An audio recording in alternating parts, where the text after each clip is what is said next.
Premenstrual dysphoric disorder, PMDD. That's the topic for today. And for those of you that have it, it can be devastating. But I'm going to tell you, even though this is a major problem for people, if you understand what's going on, it is so freaking easy to get rid of. All right, what is PMDD? It's a severe form of PMS.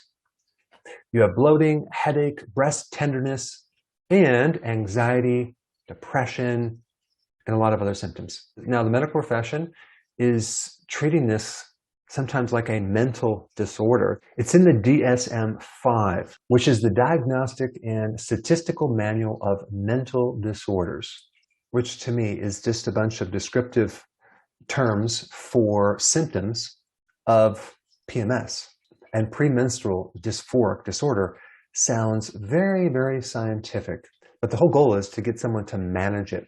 Then you have these support groups, right? When I was in practice, I did all these different seminars at different support groups. The fibromyalgia support group, the chronic fatigue syndrome support group, the arthritis support group, the peripheral neuropathy support group. And I always hated going to these groups because it was really weird.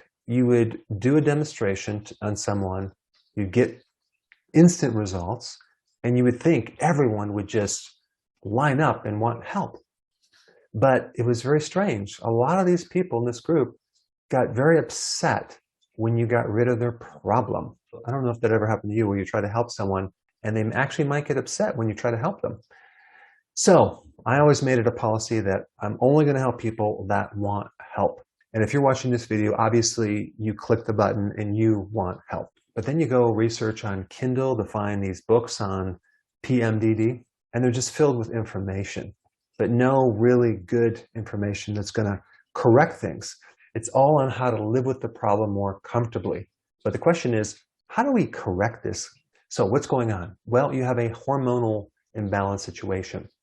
Usually you have this estrogen dominant situation, but it's really not an estrogen dominant problem. Estrogen is low, but progesterone is severely low, giving you the appearance of an estrogen dominant because of the ratios. Both estrogen and progesterone work reciprocally, just like potassium and magnesium. So if you have too little of one, the other one's going to appear to be more dominant. So here's what you need to do. Number one, you need to avoid all dairy, milk, cheese, yogurt. Completely eliminate this because that can actually throw off your hormones. All right, number two, you need to start consuming cruciferous vegetables. Cruciferous vegetables have a lot of phytoestrogens in them, which help to regulate your estrogens. So if you're lacking some of the good estrogens, it'll give you more of that. If you have too much of the bad estrogen, it will lower that. Or you can take a product called DIM, which is a concentrated version of a certain phytonutrient in cruciferous vegetables. All right, number three, sea kelp. Sea kelp is awesome for estrogen problems. It's really magical for things like fibrocystic breast problem or breast tenderness, but the iodine in sea kelp helps to regulate imbalances in estrogen.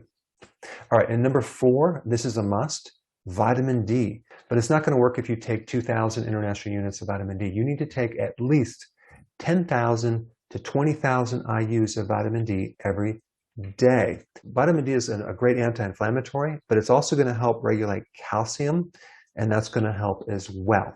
So go ahead and apply these four things, and then comment down below on how fast you're able to get rid of this problem. So if you're enjoying my content, which I hope you are, and you're applying this knowledge to your health, and you have a success, I would really appreciate you sharing your success story.